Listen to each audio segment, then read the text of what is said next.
si Beras Baik ini lahir karena bisnis plan gue ini gue mau ada contoh konkret. Gue bilang sama Mas Gandhi, Mas gimana caranya aku bisa lebih confirm lagi soal tanahnya. Gue mampir ke Sragen, gue ketemu sama Mas Jum, petani di Sragen yang waktu itu udah gak mau jadi petani lagi. Karena waktu gue kesana gue banting tanahnya udah gak pecah. Kamu mau riset Mbak? Ya udah nih sawahku pakai aja. Mas gue bukan petani. Again gue gak punya ilmunya gitu kan. Jadi kayak lu tolongin gue gitu. Apa yang bisa aku bantu, dia bilang gitu. Karena dia ternyata one of a kind petani yang paham juga sama apa yang gue sampein nih. Kalau tanahnya rusak ya lu gak bakal bisa ngapa-ngapain. Karena dibeli 5.000 lebih mahal, Mas Jum akhirnya bersedia dan kita salaman di tanahnya Mas Jum waktu itu kayak oke, kita sama-sama pakai niat baik aja ya. Jadilah Beras Baik. Mungkin kalau misalnya treatmentnya benar, tanahnya benar, nanamnya benar, bisa. Dan ternyata gulanya not detected itu tadi. Nah dari situ gue juga nyobain ke bokap dan temen-temennya yang emang udah umur segitu udah pada sakit. Pertama testimoninya dia gak ngantuk. Kedua kandungan gula darahnya gak naik.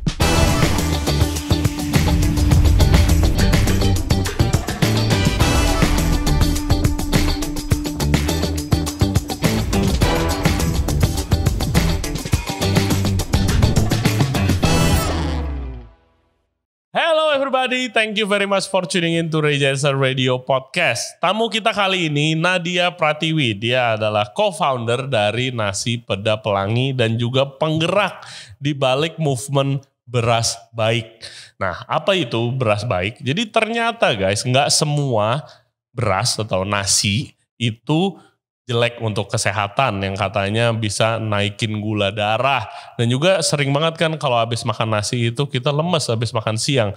Nah ternyata ada yang namanya Beras Baik. Apa sih yang membedakannya dan kenapa dia malahan jadi baik banget untuk kesehatan? Nah kalian harus nonton dan dengerin podcast kita sampai habis karena menurut gua ini salah satu topik yang menarik nih yang pernah dibahas di Regenser Radio Podcast.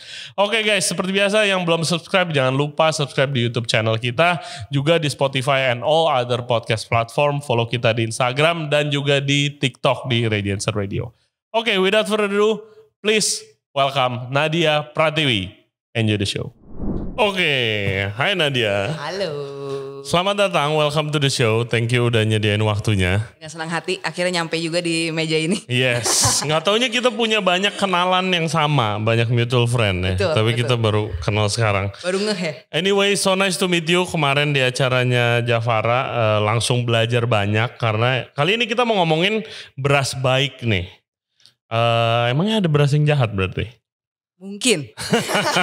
Atau dicapnya jahat ya? Jahat kayaknya. Oke, jadi guys, Nadia ini adalah co-owner dari Nasi Peda Pelangi. Favorit orang-orang yang ngantor di SCBD biasanya, ya kan? Jadi mungkin sebelum kita beras baik, kita ada baiknya tahu tentang nasi peda dulu, karena di situ lu mulainya kan? Betul. Yes. Ya. Kenapa bisa jualan nasi peda di tengah-tengah, in the center of SCBD? Oke, jadi nggak sengaja. Jadi sebenarnya gue tuh nggak bisa masak. Fobia bawang merah. Nah iya, itu nanti gue bakal tanyain itu. Karena kayak fobia bawang merah baru pernah dengar. Betul. Tapi waktu itu kayaknya setelah mungkin 10 tahun lebih jadi karyawan, nggak kuat sama macet sih. Okay. Awalnya banget kayak 4 jam di jalan. Terus sampai kantor juga kayak udah males ngerjainnya. Terus akhirnya punya anak juga, kayak dorongan terkuat punya anak dan pengen di rumah. Terus kayak gue resign aja deh gitu. Pas resign gak tahu tuh, belum ada planning mau ngapain. Satu-satunya yang gue tahu yang bisa gue kerjain adalah ngejualin makanan nyokap gue. Oke, jadi resep bisa dibilang resep nyokap lo awalnya. Nyokap, jadi emang dari dulu nyokap suka masak. Beruntungnya gue dilahirkan di keluarga yang nyokap masak. Iya, terus itu kalau thinking back sekarang itu hampir punah juga tuh. Kita lumayan beruntung sih. Iya, betul. Dengan begitu masih ada budaya, kalau dulu sih oma gue ya. Iya. Masak-masaknya beruntung banget nyobain home cook food tiap hari makan. Betul. Jadi kayak waktu itu pas sebelum resign tuh ada momen bokapnya temen gue mesen peda terus setiap minggu. Jadi kayak gue pesen lagi dong. Sama nyokap lu? Sama nyokap gue. Oke. Jadi kayak ya udah, karena awalnya banget tuh dari SMP, SMA, karena rumah gue selalu dekat sama sekolah. Jadi waktu itu sebelum ekskul pasti nongkrongnya di rumah.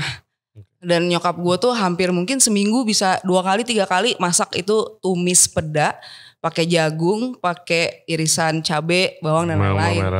Ya intinya emang sisa-sisa bahan makanan yang ada di kulkas kan sebenarnya. Ya dan itu nyokap gue suka banget. Dan itu makanan favorit yang selalu dicari setiap teman-teman main ke rumah. Dan gue nggak pernah makan itu sampai gue gede, sampai karena lu fobia bawang merah. Gue suka ngelihat irisan-irisan bawang. Itu fobia bawang merah tuh ada termsnya gak sih? Kan biasa fobia ada macam-macam. Ada termsnya fobia. Gue gak tahu bawang itu merah. Kenapa. Gue gak tahu itu kenapa. Tapi mungkin waktu kecil sering masuk angin digurak kali ya. Sama bawang merah. Jadi kalau dulu masuk dapur tuh gue mindik-mindik tahan nafas. Apalagi kalau bawangnya tuh udah diiris. Nah itu yang bikin gue tuh gak pernah nyobain si masakannya nyokap yang semua temen gue tuh. Karena bawang merahnya jelas banget karena gitu. Karena jelas banget tuh irisan-irisannya itu kan. Jadi kayak kenapa sih pada suka gitu. Sampai akhirnya pas udah kerja nih 2018 kalau gak salah.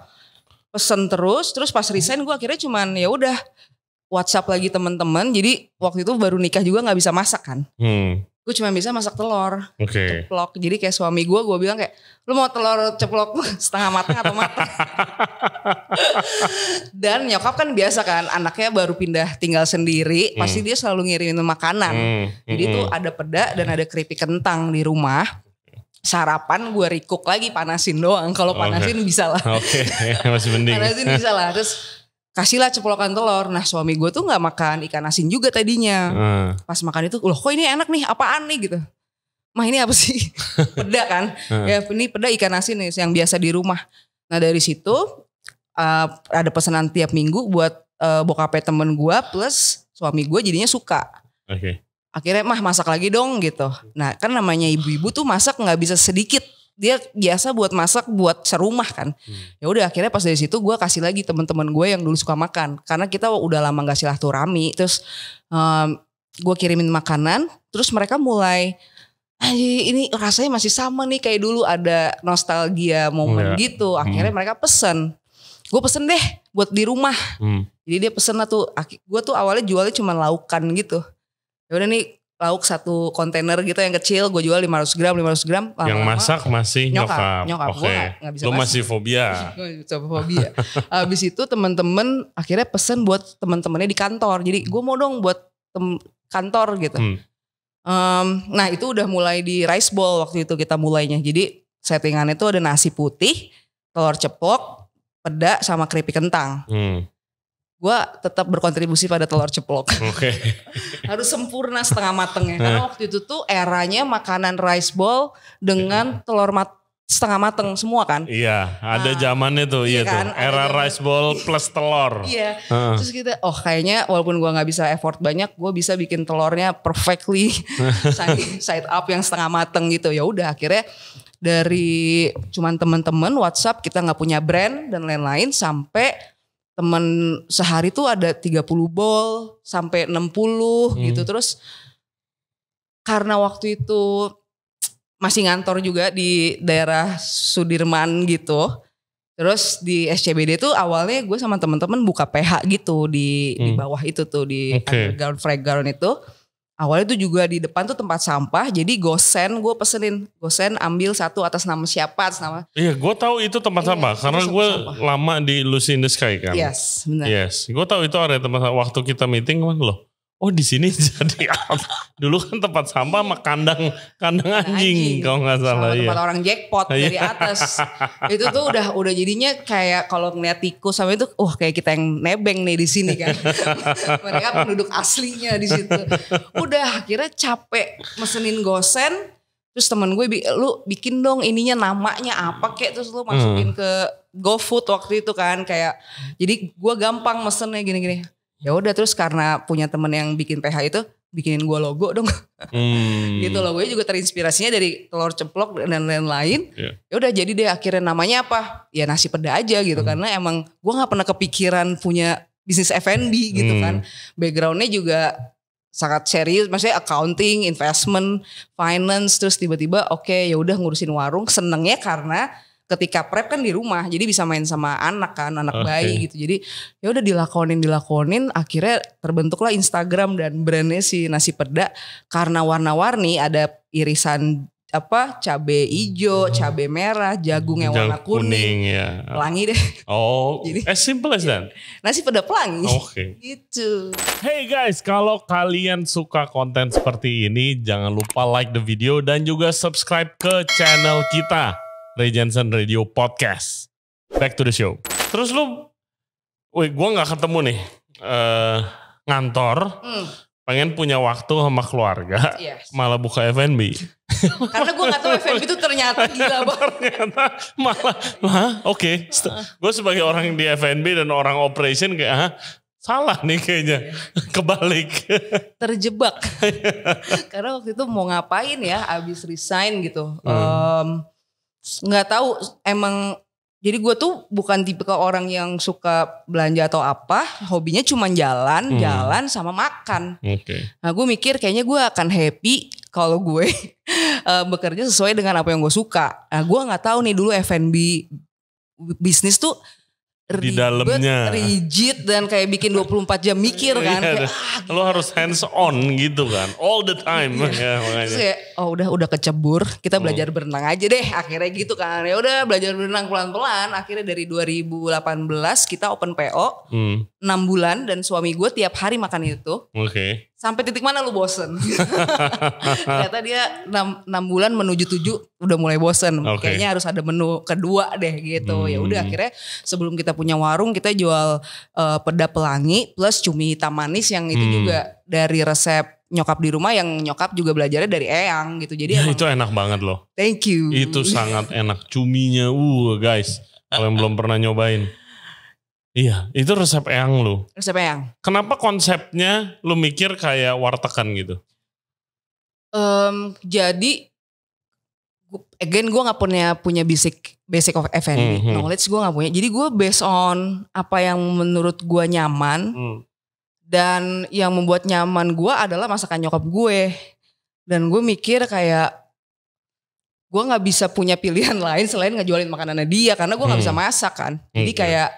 Dan alhamdulillahnya tuh nyokap tuh yang emang dari dulu nurture-nya tuh emang happy banget kalau makanannya dimakan sama banyak orang. Betul. Gitu. Jadi kayak bagi-bagi makanan tuh udah hobinya dia banget gitu kan. Terus kayak ya kenapa cuma dibagi gak didagangin kan gitu kan. Sementara gue 10 tahun kerja kantoran udah cuan mentok aja kan. Waktu itu mikirin ternyata bisa nih. Tapi sebelum punya warung ada momen 2018 Synchronous Fest waktu itu. Gue jualan hari pertama gak laku. Oh lu buka booth gitu. Jadi sebelum jualan di festival lah ya. Jadi nggak pernah mikir bakalan jadiin SCBD itu warung karena kan itu tempat sampah kan. Iya. Jadi kayak ya udah itu tempat pick up aja karena kantor teman-teman di daerah Senayan, SCBD Kuningan kayak gitu-gitu kan. Terus akhirnya ya udah kita tes aja deh ikut satu bayar berapa juta gitu waktu itu kan. Pastinya mahal itu.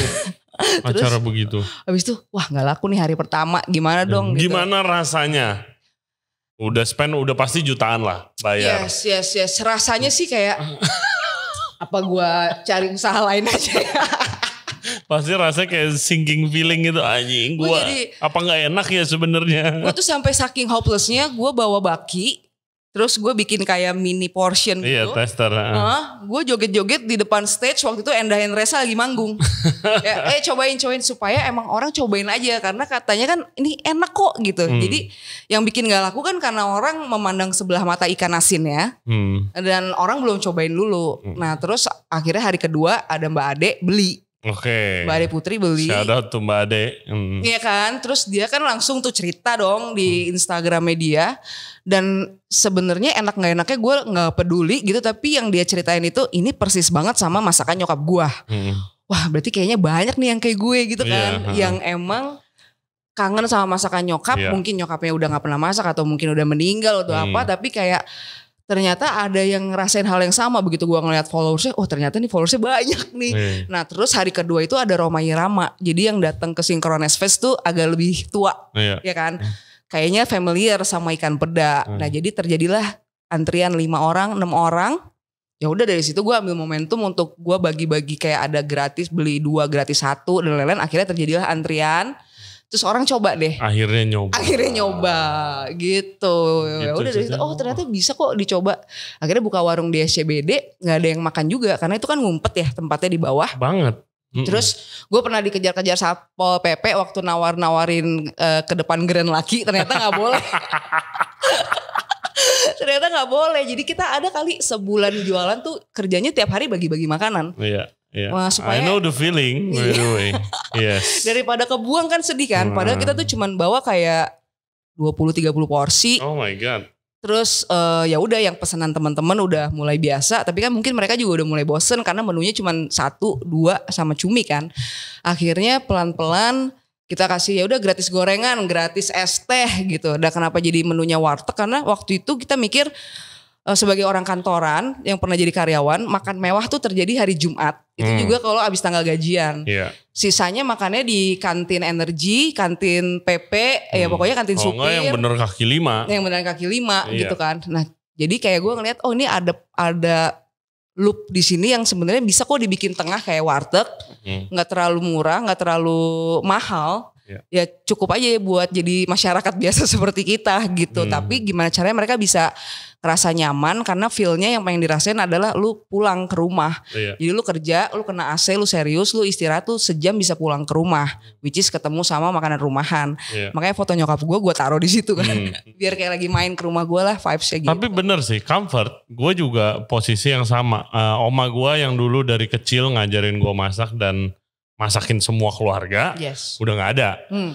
Itu gua ya beberapa tahun lalu lah. Nah sejak itu gua jarang banget masak makanan yang makan makanan yang home cook gitu. Kalau dia Sunda, jadi kayak peda sering banget ada ikan kuning, pesmol ya, sayur asem yang merah, wah gila, lalapan sambal terasi.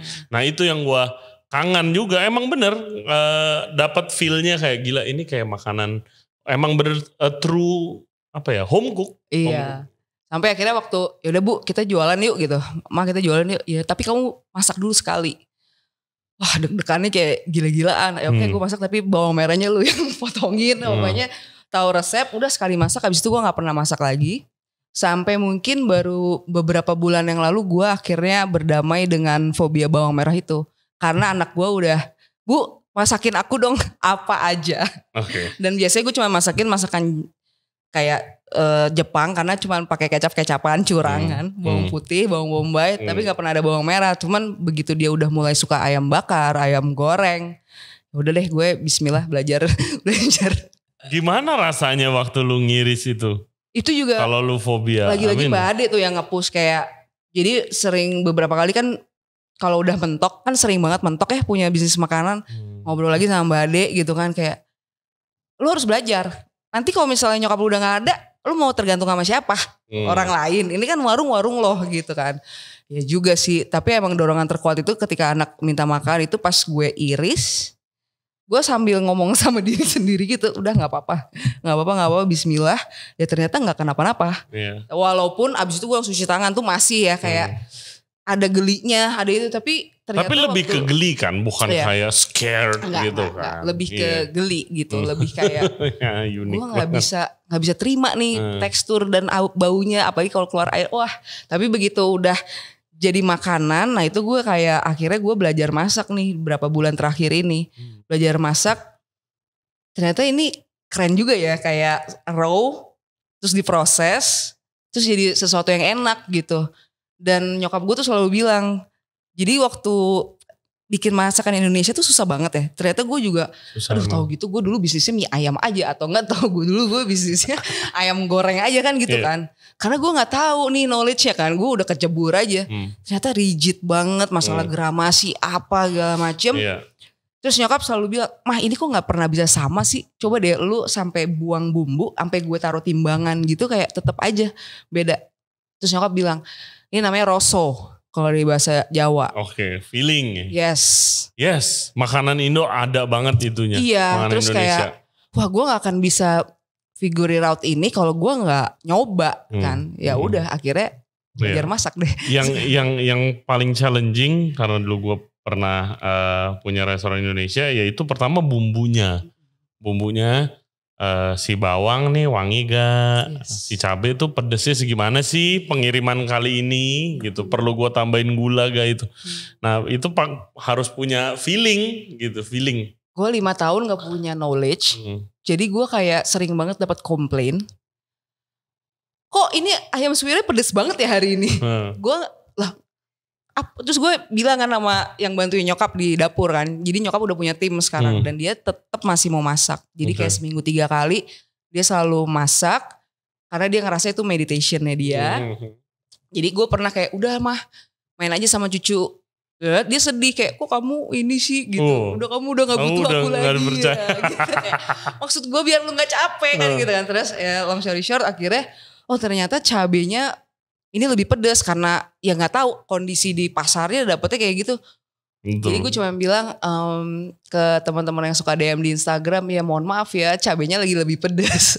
Biasanya I found kalau cabe lagi musim hujan itu rada nggak konsisten. Iya.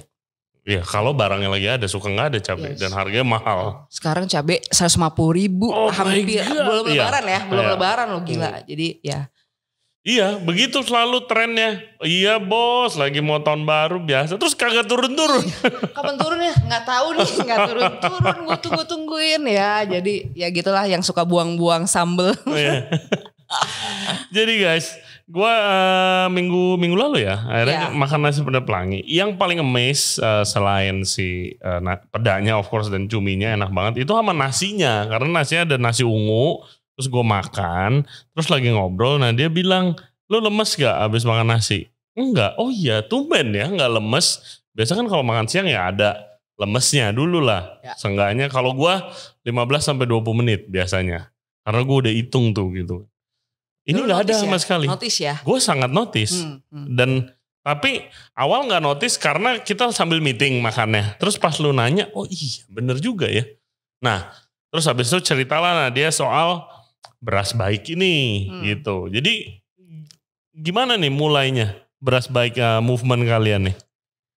Itu juga gak sengaja. Jadi gue itu waktu itu 2019. Jadi waktu habis resign gue ambil sekolah lagi. Sekolahnya lagi itu di bisnis kan. Jadi emang udah gak mau balik kantor. Jadi kayak udah lah gue ambil S2 bisnis supaya gue bisa ngerti nih sebenarnya bisnis kayak gimana. 2019 sebelum pandemi tuh alhamdulillah akhirnya setelah hampir setahun buka warung rame tuh. Jadi dulu tuh warung gak ada banyak gitu tempat duduknya. Gue tuh ngeset warung tuh orang tugo. Jadi lu datang aja dari kantor, bawa di rice bowl, terus lu cabut ya, lu makannya jangan di tempat gue gitu. Karena gue males kan ngurusin operational things and hospitality gitu ya. Take it ini as lu makan di kantin aja gitu. Nah abis itu 2019 gue mau makan siang. Gue cuman megang sepiring nasi gini, gue nggak kedapetan lauk karena lagi lumayan ngantri gitu. Terus ya udah gue tungguin aja nih sampai gue seneng dong kalau warung rame kan. Jadi udah silakan makan. Terus gue bengong megang sepiring nasi. Ada yang nanya di dalam hati gue, ini nasinya dari mana ya gitu. Gue nanya sendiri sama barang yang gue jual gitu kayak, ya lu dari mana ya? Gue nggak tahu, terus gue bilang anjir gue nggak tahu nih apa yang gue makan kan jadinya gitu kan. Terus gue tahu ini belinya di pasar, ya karena dipakai sama warung dan ini beras yang sama yang gue pakai di rumah. Terus dari situ karena gue baru punya anak bayi waktu itu dan baru belajar makan empati dan lain-lain, gue juga jadi kayaknya mulai kebawa emosional berpikir yang kayak lah anak gue di rumah makan apa dong gitu. Karena gue nggak tahu kan kalau gue jadiin beras itu bubur, gue juga nggak tahu ini dari mana nasinya. Terus yang paling parah gue jadi lebih sadar lagi lah gue makan ini 3 kali sehari. Gue nggak tahu dong gue makan apa, masukin apa ke badan. Ya, bukan lo aja, semuanya. Nah tapi karena ngeliat warung rame tuh gue jadi kayak punya moral obligation lah. Gue harus tahu dong sama apa yang gue jual setidaknya gitu. Masa ya gue jual makanannya masuk ke badan orang gue nggak tahu gitu. Ya udah itu satu cerita gue punya pertanyaan itulah. Penasaran. Penasaran. Nah di waktu yang lain waktu itu gue kuliah di Prasmul, tugasnya itu bukan tesis tapi bisnis plan. Jadi kalau lu mau lulus lu bikin bisnis plan. Waktu itu 2020 gue melahirkan anak kedua. Itu bulan Januari. Maret kalau gak salah kita lockdown. Iya kan? Yes, Maret lockdown. Terus gue harus tutup warung 3 bulan. Waduh. Jadi denger itu aja gue merinding flashback langsung. Lo bayangin gue udah pede banget nih. Oke, ternyata gue resign, warung gue rame. Gue gak punya knowledge apapun. Yang penting karyawan bisa kebayar. Habis itu gue harus tutup karena karyawan gue tuh kebanyakan teman-teman di warung naiknya angkutan umum. Jarang yang naik motor. Kalau naik motor lu bisa masih selamatin diri deh. Waktu itu kan serem banget, ada yang meninggal, ada yang itu, wah udah deh lu pada di rumah dulu aja deh gitu. Tapi gimana, ya udah tenang aja gitu kan. tenang kitanya ketir kan. Abis itu suami gue juga musisi, jadi kita gak ada manggung.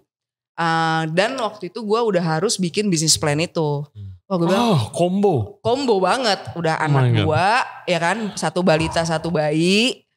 Harus bikin bisnis plan buat tugas akhir. Kalau enggak gue harus bayar lagi lebih mahal lagi. Terus gue harus mikirin karyawan-karyawan ini kan. Temen-temen yang emang udah menyerahkan hidupnya lah. Ibaratnya ke warung gitu kan. Udah gue bilang Tuhan gue gak bisa nih. Gue gak mau mikir. Akhirnya bisnis plannya itu. Jadi kita berkelompok berempat. Gue bilang gue punya ide cuma 1. Bisnisnya beras karena di rumah gue jadi ngeliatin laporan keuangan apa segala macem nih perusahaannya ini warungnya tetap jalan atau bisa dipertahankan apa gue tutup aja berapa bulan gue bisa save buat tetap gaji karyawan walaupun tutup yang kayak gitu-gitu kan. Ternyata pembelanjaan beras gue tinggi nih. Ya udah deh gue bikin bisnis beras biar nanti kalau gue punya bisnis beras warung gue bisa beli langsung ke bisnis beras gue. Jadi gue bikin bisnis hulunya. Ya kan. Very smart. Iya cuan mentok lah mikirnya gitu. Nah terus gue nanya sama satu teman gue kayak gue mau tahu gue kalau mau jual beras gue harus mulai dari mana? Gue harus ngambil berasnya dari mana? Gue harus apa sih bedanya beras putih? Banyak banget macam-macam beras, ada rojo lele, ada apa segala macam. Gue gak ngerti sama sekali kan.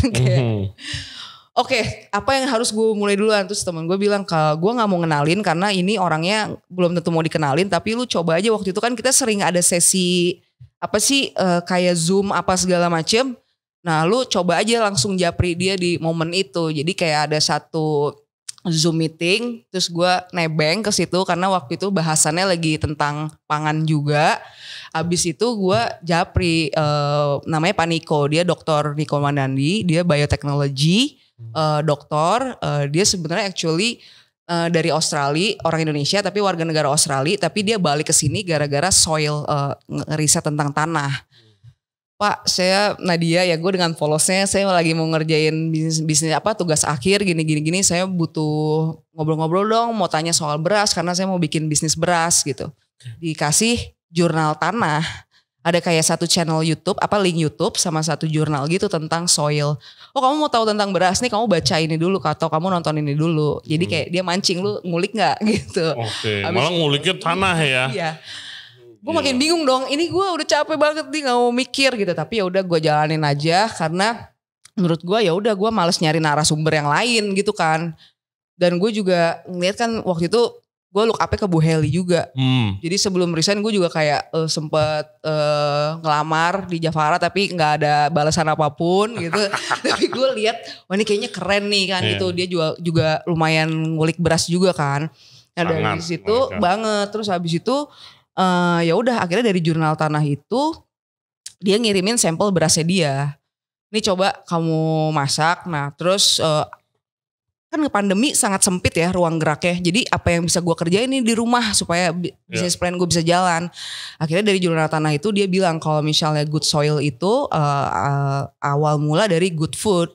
Jadi kalau soilnya gak bagus, ini kesimpulannya kalau tanahnya jelek. Makanannya nggak akan bagus, nutrisinya akan hilang segala macam. Di situ kayak merubah hidup gue sih, kayak gue baru gitu lagi. Mungkin dulu gue pelajaran biologi nggak pernah ngeh atau apa, tapi gue kayak baru connect lagi akhirnya sama apa yang aku makan gitu. Kayak gue nggak pernah kepikiran itu sama sekali lagi.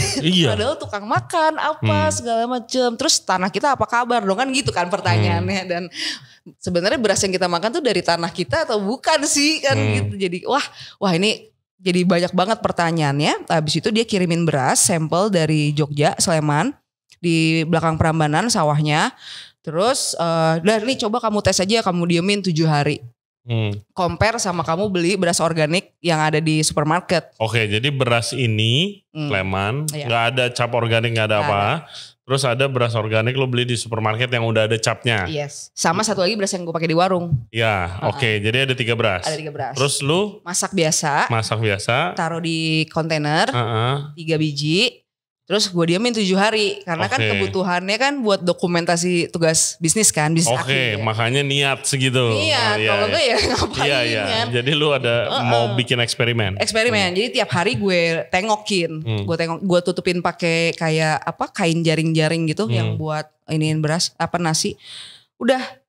Terus hari ketiga, hari keempat, hari ketujuh gue kaget.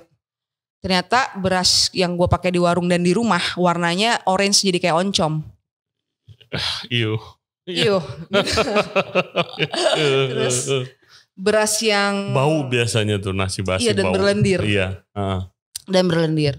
Terus dan yang ada cap organiknya nggak separah itu tapi masih ada orange-nya.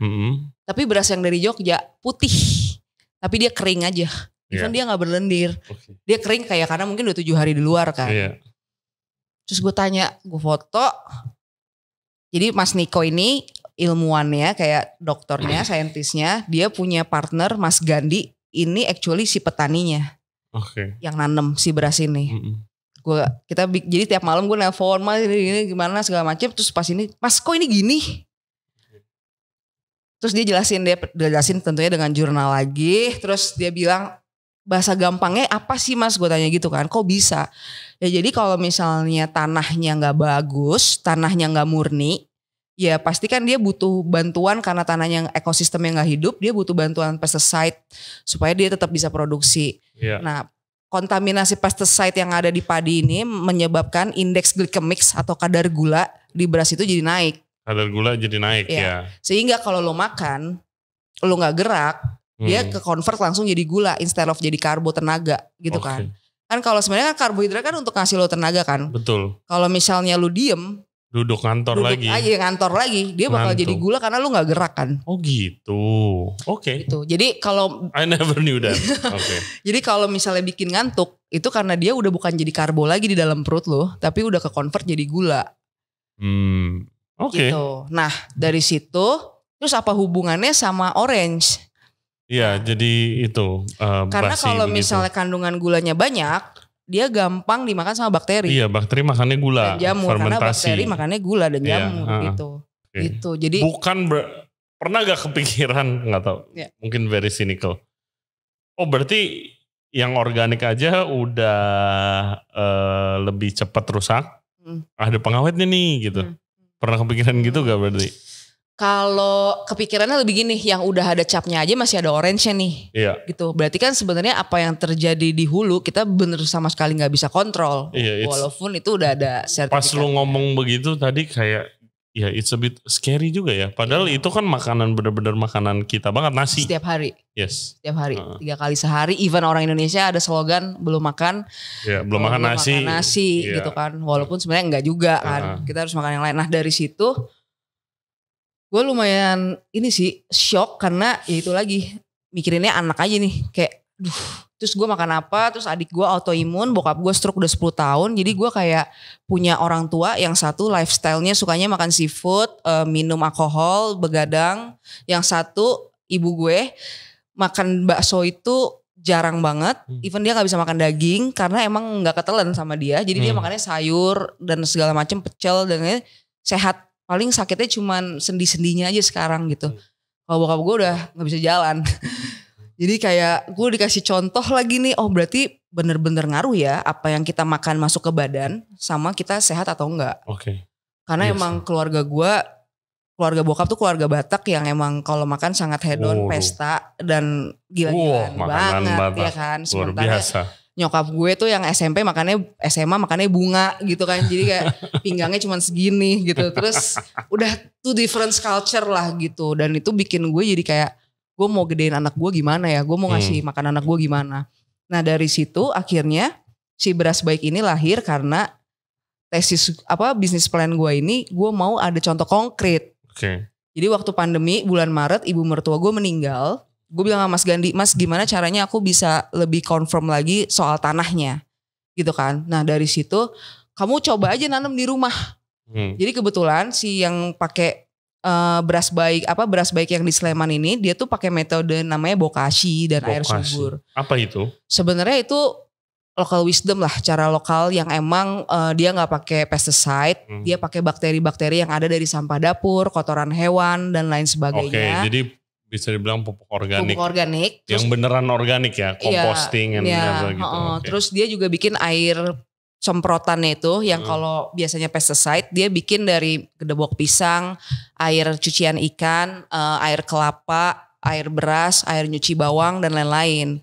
Ya, kalau kayak sekarang tuh yang sustainable living apa gitu segala macam gitu. Mempraktekkan itu. Betul. Nah, Mas Gandhi itu menyerap ilmu itu dari warga-warga lokal di sekitar situ.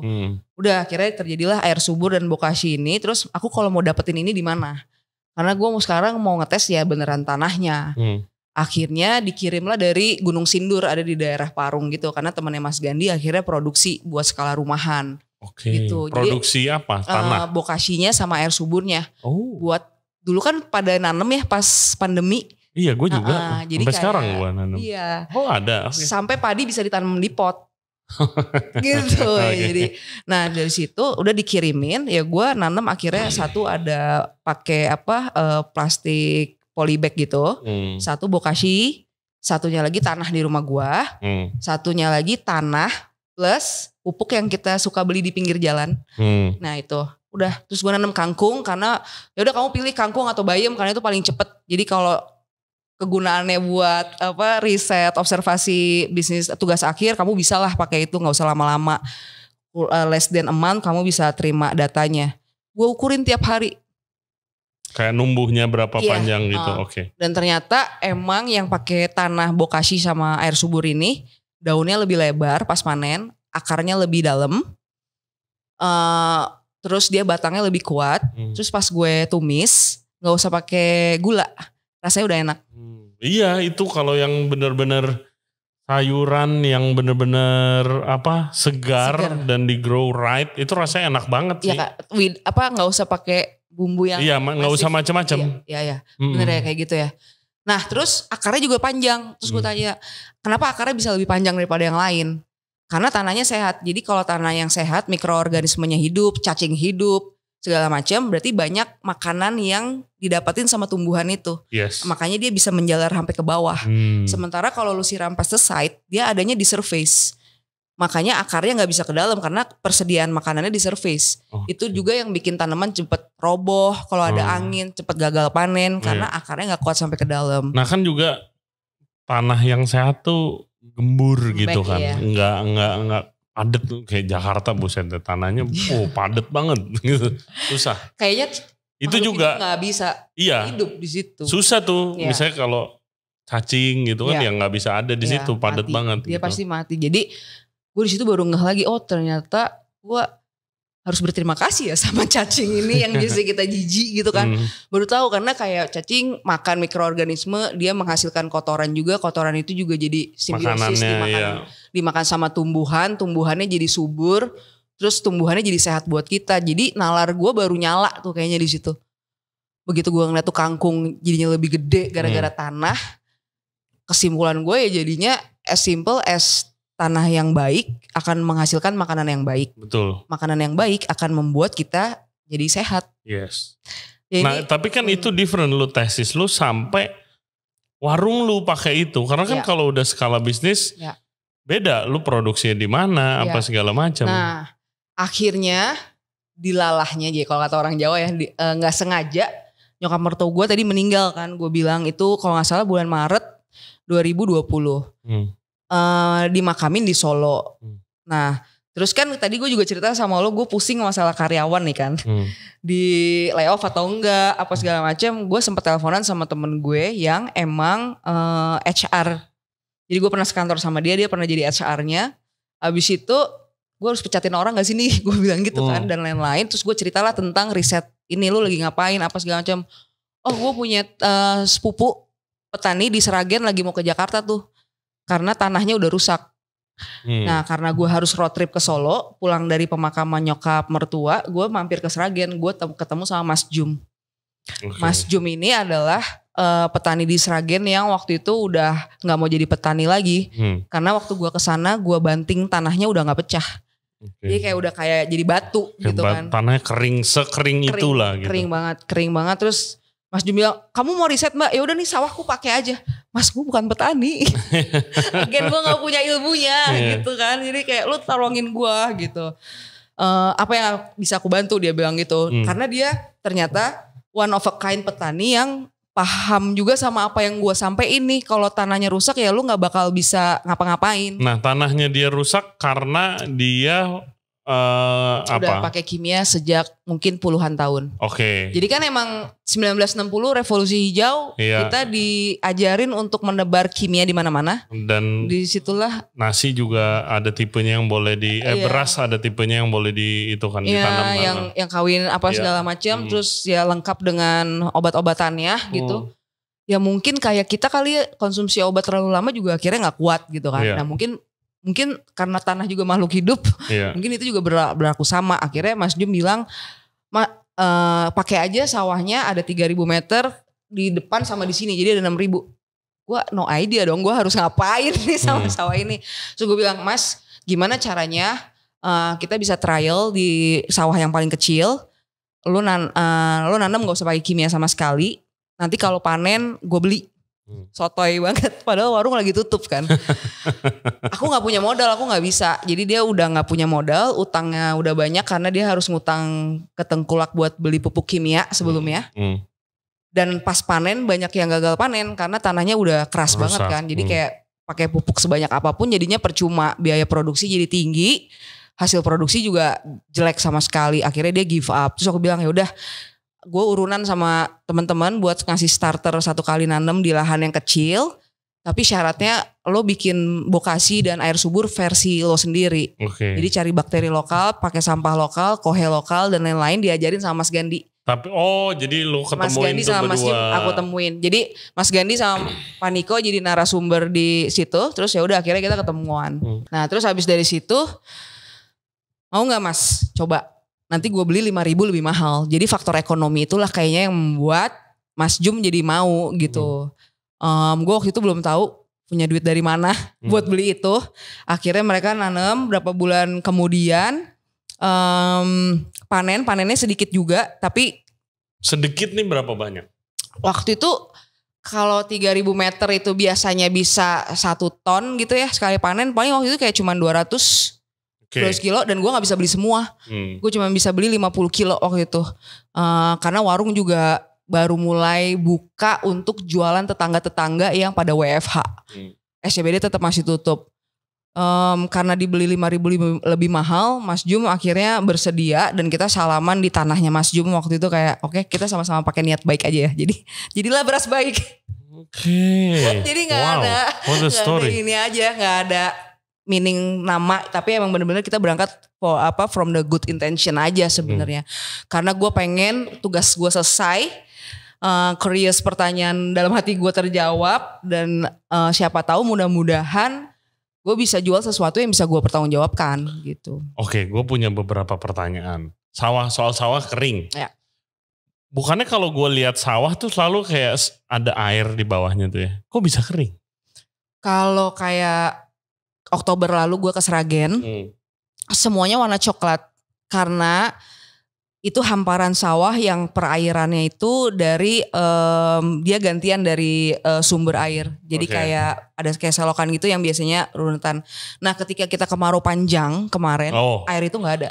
Luar biasa itu. Dan mereka harus punya sumur sendiri kalau tetap mau nanam. Jadi ada momentum Mas Jum nggak nanam kemarin. Mbak kalau nanam juga pasti nggak bakalan hidup. Jadi kita istirahat aja dulu.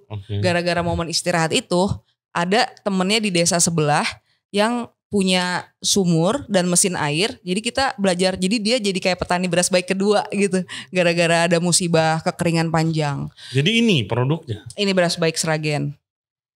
Kalau kan untuk nanam, ini juga karena gue belajar waktu pandemi. I'm no expert guys ya. Jadi kan ada kondisi tanah, sama ada ya benihnya nih. Benihnya. Nah si beras-beras yang udah pakai pupuk, itu kan beras-beras kawinan yang mungkin udah dimodified GMO and everything. Emangnya numbuh kalau misalnya itu dipakai dengan teknik organik gitu numbuh? Sebenarnya kalau numbuh. Tapi kan sebenarnya lo kayak kalau petani, makanya aku juga belajar dari teman-teman di lapangan kayak dari Mas Jum, Mas Gandhi.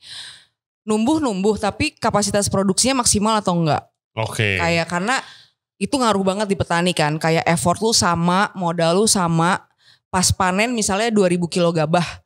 Begitu di ayak yang jadi beras misalnya cuman let's say 30%. Berarti kan rugi dong. Nah, kalau tanahnya sehat, benihnya benih lokal yang emang cocok sama tanah yang ada di situ, itu bisa kayak 60% yang jadi yang kebuang lebih jadi bagus. gabahnya, otomatis biaya produksinya petani jadi lebih murah kan. Lebih murah. Gitu, jadi dia, nah kemarin kekeringan contohnya di penggilingan beras itu harga beras di Sragen tuh 13.000. Which is itu mahal banget. Sampai ada nenek-nenek waktu itu mbok kayak, ya Allah beras udah kayak emas sekarang gitu, kayak udah barang yang mahal buat mereka gitu. Dan kekeringan itu bukan hanya soal harga mahal, tapi berasnya emang gak ada. Di hulu ya, mungkin kalau kita di Jakarta gak pernah ngerasain karena kayak lo bisa beli dimanapun dan selalu ada. Cuman berasa buat panasnya doang Jakarta jadi kayak, gue sempat mikir sih itu. Gila nih petani-petani kagak hujan-hujan begini gimana ya? Itu gitu. dia nangis sih semua. Iya pasti. Nangis. Jadi mungkin nanti bisa di-share foto-foto di Sragen itu kayak bener-bener satu hamparan coklat semua. Dan mungkin Januari ini nih mereka baru lumayan happy. Iya, betul. Kita yang nangis tempat kita semi outdoor, hujan mulu. Asli. Ini ditulis pesticide free, ya kan, tidak pakai pestisida. Kenapa lu nggak pakai label organik kalau lu udah gitu? Bukannya itu jadi kayak legitimasi gitu, label masuk ke branding orang Jakarta gitu kan pasti lebih percaya. Kenapa nggak pakai? Aku juga banyak diskusi sama Mas Gandhi yang bikin beras ungu. Jadi kayak yang pertama label sertifikat itu nggak murah, mahal. Jadi kalau itu bebannya di petani nggak akan mampu. Terus gue mikir kalau gue yang sertifikat, yang ngurus sertifikat juga kayaknya gue belum pada tahap itu karena niat awalnya ini buat belajar kan sebenarnya. Jadi gue pakai warung sebagai media trial, bagaimana orang menerima ini. Walaupun jadi kan sebenarnya ada orang yang udah concern sama konsumsi beras organik, ada yang belum. Rata-rata orang yang makan di warung kayaknya nggak peduli, kayaknya nggak peduli. Karena kalau gue bikin campaign beras baik apa segala macam, mereka nggak peduli. Yang penting murah, ya kan. Nah daripada gue sertifikatin terus nanti harga beras gue naik, mendingan gue bikin ini as a beras usual aja. Tapi gue cuma bilang ini ada ikhtiar untuk kita nggak pakai pesticide, gitu. Jadi konsumen yang bakal ngerasain sendiri dan ngejustifikasiin sendiri gitu. Kalau organik tuh udah pasti tidak pakai pesticide dan kimia. Kalau organik itu capnya karena ada beda. Setahu gue masih ada kadar berapa persen dia boleh. Tetap karena boleh. Kan kalau misalnya di sawah, lu sawahnya sebelahan nih. Ya. Airnya banyak faktor yang gue juga gak ngerti kan. Iya, airnya dari sebelahnya gitu. Dan itu kan kalau misalnya lu ngecek, gue lupa setahun atau 2 tahun harus di renewal. Iya, sama lah namanya label Bayar lagi. Dan menurut gue kalau misalnya ini beras baik ini mau jadi sesuatu yang mainstream dan bisa dinikmatin oleh rakyat yang kebanyakan orang gitu, nggak akan murah kalau gue harus cap sertifikat. Jadi gue makanya berangkatnya dari beras baik movement, karena buat ngajak yuk kita patungan beli ke petani yang udah mau sadar nih nggak pakai kimia, bukan buat siapa-siapa, buat lu juga supaya lu bisa makan nasi yang sehat juga sebenarnya. Nah apa yang terjadi, sawahnya sebelahan nih, punya gua sama punya lu, gua yang pakai kimia, lu yang tadi pakai bokasi dan pesticide free, gua yang biasa aja nih. Pakai kimia, pakai pupuk dari pemerintah, segala macam. Akan terjadi kontaminasi gak sih dikit-dikit ke tanah lu? Pasti. Pasti. Tapi waktu itu gue ke Sleman, ke sawahnya Mas Gandhi. Konkret sama dia diajak ke sawah yang beras baik, yang beras baiknya Mas Gandhi sama sawah orang biasa. Ketika ekosistemnya udah bener, tanahnya hidup, terus kayak jadwal ular keluar, jadwal capung keluar tuh udah rapi karena emang ekosistemnya udah bagus. Mereka punya caranya sendiri juga untuk menetralisir kontaminasi-kontaminasi dari luar. Ya, jadi ada kearifan lokal yang lainnya juga ya. Kayaknya yang aku pelajarin di mana-mana, kearifan lokal itu udah cara paling canggih. Yang sebenarnya kalau nggak mikirin kapasitas produksi mentok itu tuh udah cukup aja gitu sebenarnya. Tapi kan karena kimia pesticide juga ada karena kita waktu itu 1960-an pengen produksi besar-besaran meningkat supaya punya lumbung padi di mana-mana, itu kan yang membuat sekarang juga jadi pada rusakan gitu. Jadi ketika ekosistem di suatu lahan tanahnya udah benar, mereka punya caranya sendiri untuk menetralisir itu gitu. Bahkan mungkin di beberapa daerah aku lupa di mana dia kayak bisa ada beberapa tumbuhan yang tumbuhannya itu sifatnya untuk jadi filter air. Filter air kimianya itu. Kimianya itu, iya ada sih pasti. Jadi local wisdom itu sih yang penting. Jadi waktu gua kesana, yang sini cetek, pendek, ini tinggi padinya. Terus gua petik gitu, ya yang ini lebih panjang. Terus gua megang tanahnya, yang ini lembek, yang ini keras. Jadi kayak, gue kemana aja nih makan nasi 3 kali sehari nggak tahu lagi gitu. Jadi ya udah akhirnya Mas Jum juga ikhtiarnya kita udah kayak 6 kali panen. Sekarang makin lama hasilnya makin banyak. Terus teman-teman yang langganan yang makan juga ngasih cerita versinya mereka kayak bikin bubur bayi gue nggak cepet basi. Kalau gue nggak habis nasinya di Magic Jar, besok paginya belum nggak kuning atau apa segala macem. Terus kayak ya akhirnya itu sendiri yang membuat gue di warung pun ngerasain waste makanan jadi berkurang. Iya, nasi kan basi mulu. Itu dia challenge terbesar gue, restoran Indonesia itu nasinya kadang bikin banyak, nggak rame, nyisa. Asli bener. Udah buang, mau gimana kalau nggak dijadiin nasi goreng, tapi kalau stoknya masih banyak ya buang nasi mulu emang. Jadi kayak kita belajar lagi akhirnya kalau di warung misalnya masak, kita sekarang lagi masaknya pakai ini lagi dandang. Jadi di aron lagi. Misalnya nggak habis diambil, jadi misalnya udah masak dari dandang kita pindahin ke Magic Jar kan biar anget terus kan. Karena kan orang maunya makan nasi anget walaupun lebih bagus nggak panas gitu kan. Terus habis itu nanti kalau malam nggak habis diambil taruh di kulkas. Besok lu bisa panasin. That's a good tip. Dipanasinnya juga di aron lagi aja gitu. Jadi dia tetap ya nggak apa-apa pulen. Iya tapi pasti berasnya juga ya ngambil andil supaya itu nggak basi sih gitu. Gue praktekin juga itu di restoran Indonesia. Kadang-kadang ya emang nggak kekejar aja udah fermentasi. Yes. Nah fermentasinya itu gulanya itu. Obviously. Nah itu dia. Nah kita ngomongin gula sekarang. Jadi ini apa?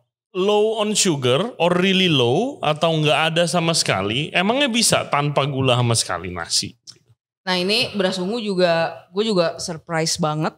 Jadi Mas Gandhi ini yang mentor aku di riset ini. Yang di Sleman ya ini ya. Sleman. Berarti ini dari Sleman guys. Dia bikin beras ungu. Gue juga awalnya apa benihnya ungu ya gitu kan. Awalnya ternyata ini modifikasi antara beras hitam dan beras putih gitu kan. Mentik susu terus ada beras hitamnya. Terus Cempo ireng tulisannya. Jadi waktu awal-awal riset yang 3 nasi tadi. Yang kenapa ini gak kuning. Dia ngasih tahu certified Sukovindo-nya gitu. Sukovindo nih? Kayak organisasi cek lab kandungan suatu bahan makanan lah gitu. Tapi tetap bukan cek organik kan. Kalau organik yang certified kan biasanya ke Kementan apa segala macam. Gue juga kurang paham. Nah di situ dia nunjukin ini gulanya not detected. Tapi ada 0, pokoknya di bawah 0,5. Tapi not detected. Not detected di situ. Nah di situ gue tanya dong kok bisa padahal kan bokap gue mengurangi nasi putih karena stroke, karena ada mungkin diabetes atau apa yang bikin dia jantung dan lain-lain udah komplikasi kan.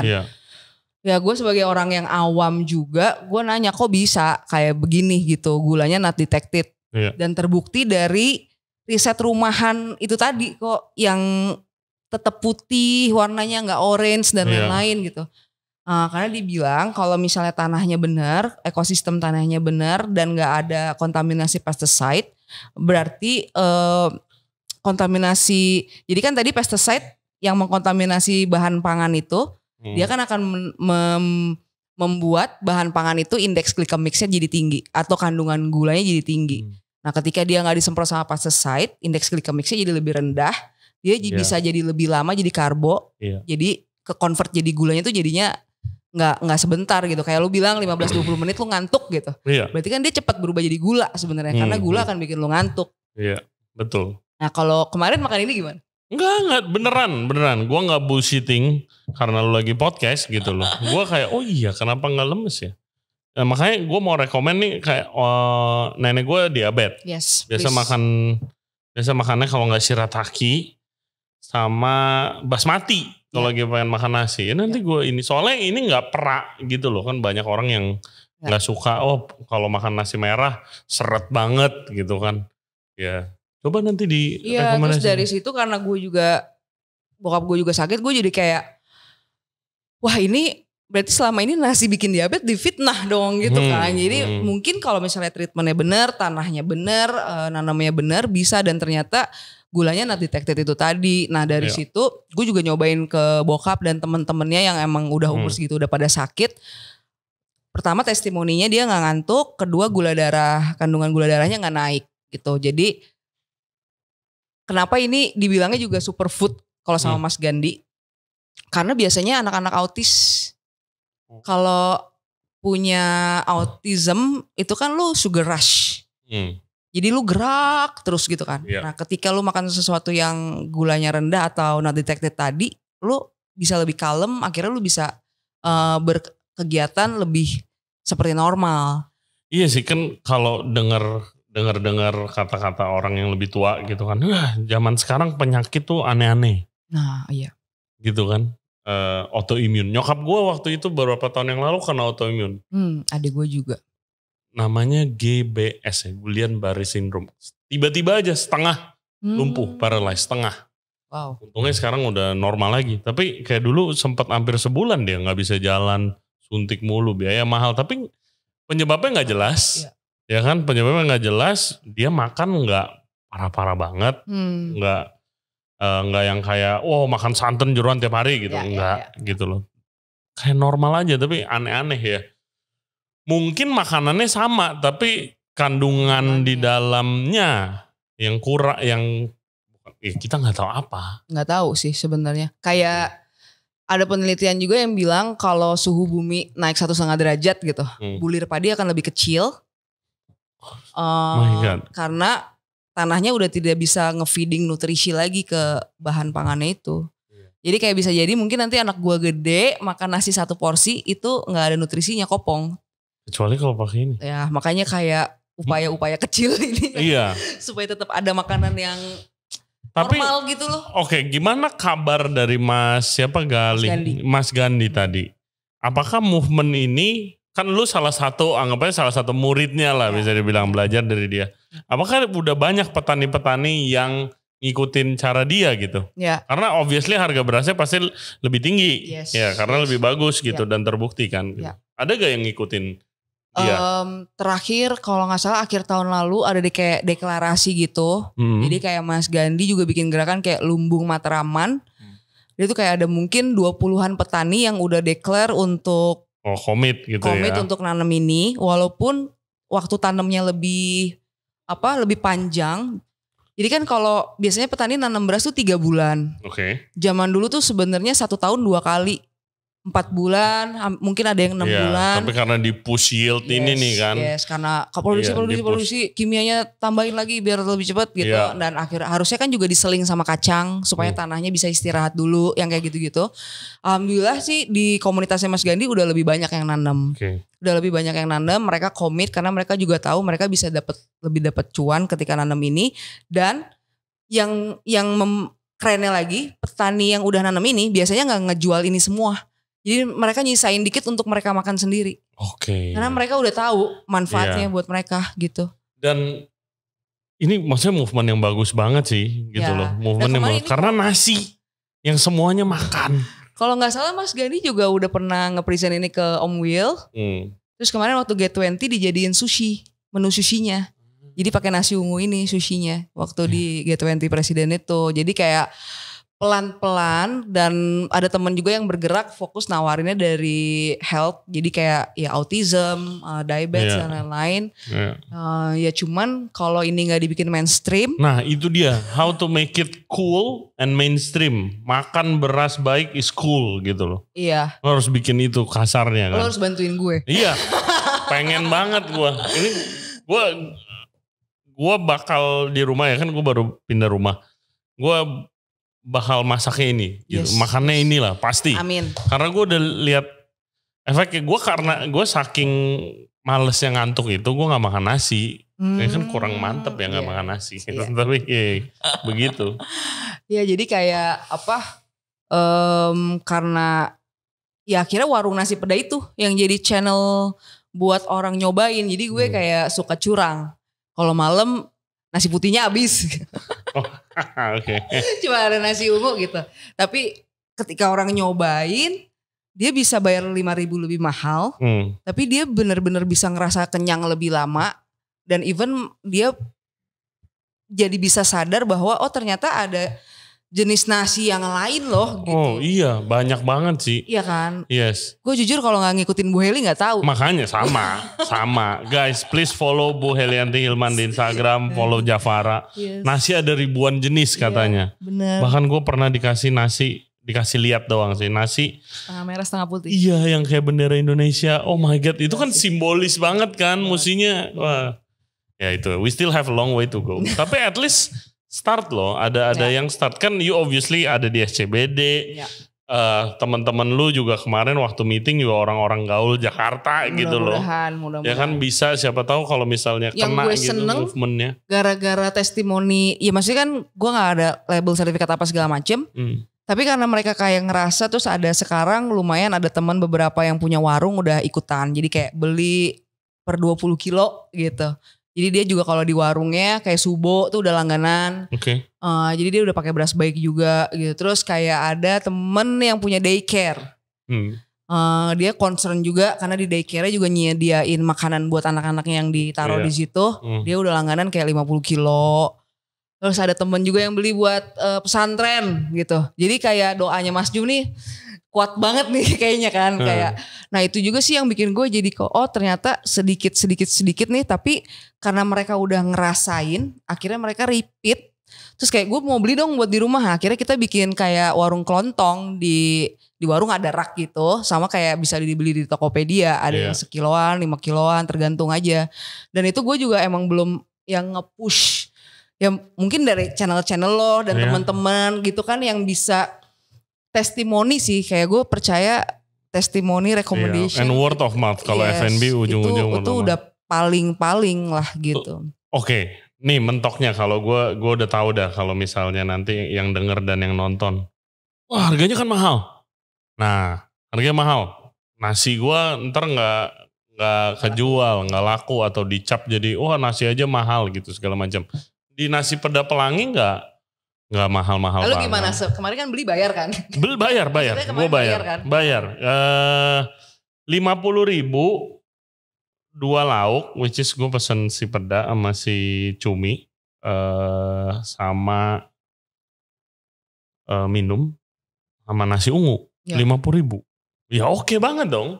It's very okay, apalagi di SCBD ya, we're talking about SCBD. Iya, gue tuh sampai jualannya kayak gini, gue jual nasi deh, lu pakai dulu beras gue, nanti kalau udah laku, gue hitung per porsi gitu, karena goblok-goblokan matematika gue aja, misalnya let's say beras yang putih lah 25.000 gitu per kilo.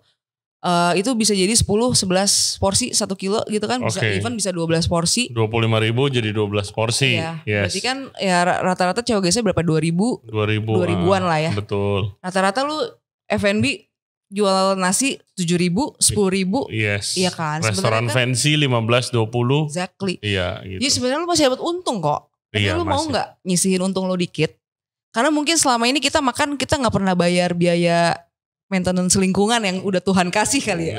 Iya itu dia. Gak pernah diajarin buat ngitung itu gitu. Jadi ya udah gue jadiin nasi peda Pelangi jadi warung belajar aja sih. Sebenarnya gue juga 5 tahun, gue udah kayak mikir gue ada bisnis yang lebih enak gak sih sebenarnya nih. Kayak gue udah mau give up karena margin tipis apa segala macem. Tapi gue jadi dapat knowledge anak gue gitu, gue kayak ini investasi jangka panjang sih sebenarnya. Dan gue alhamdulillah gara-gara berasa banyak movement, gue jadi lebih sering diajak jalan-jalan ke desa. Gue jadi kayak lebih banyak belajar, ternyata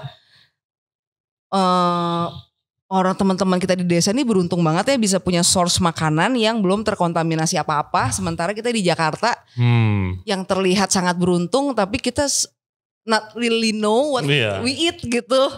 Itu gue baru ngeh juga. It's all about persepsi sih orang. Kita orang kota waktu ke desa kayak wah gila makanannya sayurannya seger-seger, nggak pakai bumbu, enak. Ini nggak bakalan gue dapet begini di Jakarta, mau seseger apapun nggak bakalan dapet. Tapi of course orang desa lihat orang kota, pengennya ke kota gitu kan. Kayak kita, lu kemana kemarin? Terakhir tuh ke Lindu, Sigi, di Sulteng. Oke. Bareng-bareng sama teman-teman ke sana. Jadi kayak ada program apakah itu? Kemarin tuh LTKL bikin culinary journey gitu. Jadi kita pergi sama Pargas, sama Eja, terus kita pergi sama Kaum, kita pergi sama gue lupa siapa lagi, tapi kita ramean, tukang makan semua. Terus yang bergerak di Indonesian food lah ya rata-rata. Iya, rata-rata di situ. Terus kita diajak ke Sigi. Ke Sigi itu NPP dapat pesanan untuk, jadi ada 2 nih agendanya. Satu dapat pesanan buat bikin kayak dinner. Satu lagi emang kita disuruhnya tugas lu cuma jalan sama makan. Gitu. Terus kita ceritain lagi. Nah terus kita diajak ke Lindu nih. Lindu tuh dari Sigi tuh deket Palu Sulteng. Dari Sigi ke Lindu tuh naik mobil masuk hutan segala macam tuh sekitar mungkin 2-3 jaman lagi ke atas. Itu kayak danau nomor 2 terbesar kalau nggak salah di Indonesia. Di sana tuh yang terkenal ya tentunya ikan mujairnya yang ada di danau, dan dia ada kayak sidat kalau kata Eja gitu ya. Nah tapi yang kemarin kita tuh dapat momen ngerasain makan di acara adat. Jadi emang ada suatu acara adat, upacara makannya itu kita datang, terus kita 1 orang. Jadi kita lucu, kita masuk nih lesehan. Terus dikasih tau lah regulasinya, nanti lu makan harus habis dan lain-lain. Iya itu paling gak boleh tuh makan gak habis di mana-mana. Terus kalau misalnya yang tetua adatnya belum cuci tangan, lo gak boleh cuci tangan dulu. Kayak gitu. Begitu makan habis insya Allah bisa, karena kita lapar kan. Dari bandara langsung pagi ke sana. Datangnya segini piringnya. Piring besi. Namanya dulang berkati. Jadi isinya setengah nasi ungu juga. Tapi difference dari ini, gue baru ngeliat mungkin dia punya cara masaknya sendiri, ada beras hitamnya sendiri. Terus sebelahnya nasi putih, tapi nasi ungunya ini lebih kayak ketan gitu. Enak banget, terus ada singkong mentega, aduh gila banget. Terus ada ikan mujair, terus ada beberapa menu lain. Ini gimana ngabisin ya? Kan gede banget kan. Terus akhirnya kita dikasih kantong plastik, tapi yang menarik adalah ketika semuanya dimakan, itu rasanya gak pernah gue coba sebelumnya di Jakarta sih. Kayak ikannya gak amis sama sekali, padahal ikan air tawar. Terus ada kalau gak salah kayak opor gitu, pakai ayam juga, itu rasanya enak banget. Tapi gue bener-bener gak bisa gue lupa tuh singkong mentega. Lu masukin mulut melted. Terus terakhir dikasih saguer kayak tuak gitu ya. Itu juga kayaknya baru dipanen. Wah itu udah ampun. Tuhan ternyata makanan enak di sini ya, dan mereka kayak ngasih tahu mereka ngejaga banget ekosistem sawahnya, ladangnya, kerbaunya, terus dendanya tuh kerbau gitu. Jadi kalau kita melanggar aturan kayak kerbau bayar 40 juta buat 1 kerbau. Terus di situ ada kerbau juga yang disajiin gitu, kayak semuanya enak. Walaupun gue nggak terlalu suka daging kerbau, tapi gue makan juga enak banget. Oh, so much fun. Itu bagaimana caranya supaya gue diajak ke tempat-tempat seperti itu juga? Sering-sering main ke Nasi Peda Pelangi. Gue pengen banget visit your apa sih bilangnya farm ya, bilangnya ya ladang padi lu lah. Amin. Pengen gue nanti visit kita jalan-jalan road trip. Kita cek tanahnya. Iya, Sragen, Jogja ya kan. Iya. Nah ini yang lu minum salah satunya dari kelornya Sigi. Jadi ini. Ini apa? Kejora. Jadi kalau di warung itu kan gue nggak kreatif, nggak bisa masak. Jadi gue membuka warung untuk semua teman-teman yang suka bikin produk tapi dia gak punya channeling untuk jualan. Jadi gue gak usah mikir, lu juga gak usah mikirin warung dan lain-lain, kita gotong royong. Makanya tuh warung belakangan jadi warung gotong royong kan. Nah karena sering diajak jalan-jalan apa segala macam, setahun kemarin tuh Nasi Peda Pelangi selalu bikin event sebulan sekali namanya Sehari Rasa. Jadi gue baru tahu ada bukunya Pak Karno namanya Mustika Rasa, mungkin lu udah sering kan. Cuman karena gue bukan chef, jadi gue bukan yang kayak ngulik makanannya. Gue lebih baca biodiversity-nya dan lain-lain. Terus kalau gue confirm ke teman-teman yang jago masak, ini kalau lu masak rasanya udah gak enak. Karena mungkin jahe segini zaman dulu strong, udah kenceng kan? Rasanya. Kalau sekarang itu dipraktekin kayak gak ada rasanya gitu kan. Karena tanah kita juga udah pada rusak. Nah akhirnya waktu ke Sigi kemarin, kita tuh ada kelor, ada vanili, ada coklat dan lain-lain. Nah terus ada nih namanya temen gue bikin miring. Jadi gue komporin dia. Dia suka bikin minuman tapi buat kita-kita doang kalau nongkrong. Mas gue di warung gak mau jual soft drink yang Amerika itu. Gue maunya lokal. Lo bikin dong gitu. Nah terus kan dari LTKL yang suka ngajak-ngajak ini kan dia suka banyak teman-teman di desa yang punya barang-barang aneh kan. Kayak ada maram, ada kelor, ada ladanya juga beda, rasanya banyak macemnya. Terus akhirnya dikirimin lah kita si kelor ini. Awalnya tuh kita bikinnya ini nih, si miring ini minuman ringan sebenarnya. Actually soft drink. Bahasa Indonesianya kan minuman ringan kan. Terus kita bikin dari empon-empon karena waktu pandemi itu jualan empon-empon gak laku. Terus kita popin kayak yaudahlah kasih soda aja sekalian jamunya gitu. Oke, gue coba nih empon-empon nih. Ini populer juga karena Pak Presiden Jokowi kan waktu itu. Waktu COVID kan. Langsung bokap gue bikin tiap hari sampai sekarang. Gue bikin bikin di botol plastik gak laku. Gue pindahin ke botol beling dikit, laku dikit. Begitu dikasih soda sama dikalengin, alhamdulillah orang pada beli. Makanya lumayan aneh juga sih market. Udah baunya kayak pon-pon. Iya kan. Kayak es batu lebih enak lagi. Jadi campuran juga enak. It's nice. Oh ya buat mixer dorongan nih enak nih. Enak. Gitu. Nah, waktu bikin event yang kayak tadi, lu ke Sigi, lu pakai barang-barangnya itu. Karena lu udah pengalaman begitu. Sesusah apa narik bahannya ke Jakarta? Susah. Nah itu kan, that's the biggest problem. Kita tuh kayak bikin Sehari Rasa Gorontalo, Sehari Rasa Bali, Sehari Rasa Padang, Sehari Rasa Sigi, Sehari Rasa Tuban, Jogja. Ini gue kurang gaul, gak ada yang gue dateng eventnya gitu. Flyernya aja gak. Mungkin marketing gue yang cemen. Algoritmanya aja gue belum kena di explore gitu. Oke. Cara marketing gue kayaknya yang cemen. Jadi tuh Sehari Rasa itu kita collab. Jadi kita pasti ngajak teman-teman kayak Alvin Kapau bikin Sehari Rasa Padang. Waktu itu kan dia juga habis jalan-jalan kan. Terus contohnya deh Sehari Rasa Sigi gitu.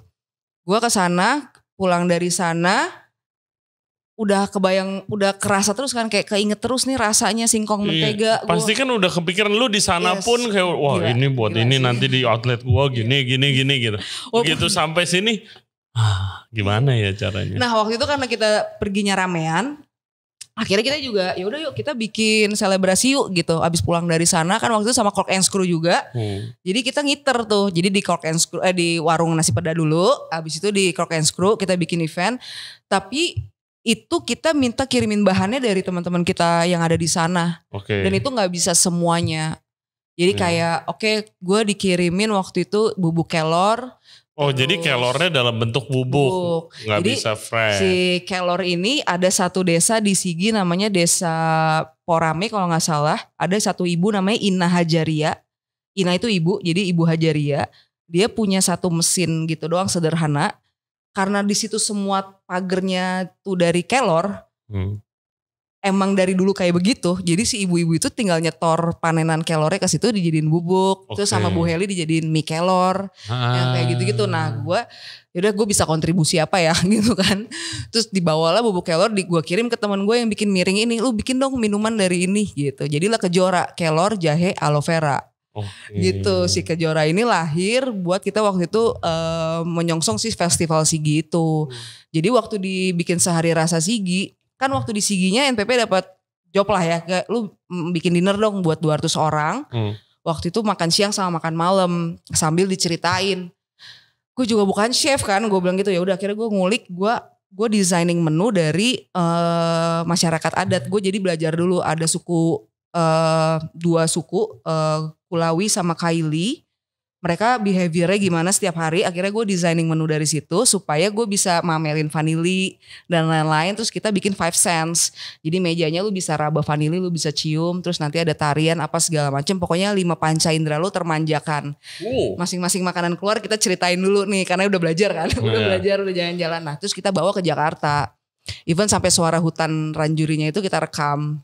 Jadi di SCBD tiba-tiba ada suara hutan. Pas Padang, Mas Alvin masak gulai putih, terus ada tarian Padang gitu. Wow, seru banget. Pas Borneo, nah ini nih, pas Hari Rasa Borneo, ada teman kita main sape, nari, sama kita launching merona. Merona tuh dari buah maram, dibikin sama teman kita di Borneo namanya Mbak Ara, jadi sirup. Pas dijual. Buah maram tuh buah lokal buah sana. Buah maram tuh buah endemik yang ada di lahan gambut. Kalau gambutnya sehat, dia banyak tuh. Biasanya sama ibu-ibu di sana nggak punya nilai ekonomi, cuma dibawa pulang dijadiin sambal, dijadiin rujak. Kayaknya temen gue nih Mbak Ara gemes, harusnya ini punya value edit, sama dia dijadiin sirup, sirupnya dikirim ke kita, suruh jual dong di SCBD, kan warung gotong royong kan ceritanya, nggak laku. Ini udah mau kadaluarsa nih, kita apain ya? Kita kasih soda, jadilah merona. Jadi kalau nongkrong di SCBD gak boleh minum Coca-Cola, Sprite, Fanta. Bolehnya ini soft drink lokal. Supaya teman-teman di desa tuh jadi kayak, jadi waktu ini udah jadi kita bawa ke sana kan. Mereka tuh kaget, oh ternyata suka ya teman-teman Jakarta. Terus dia jadi kayak pede gitu. Iya. Karena kan pasti happy banget ya. Karena kan mereka ngeluk ape ke teman-teman Jakarta kan.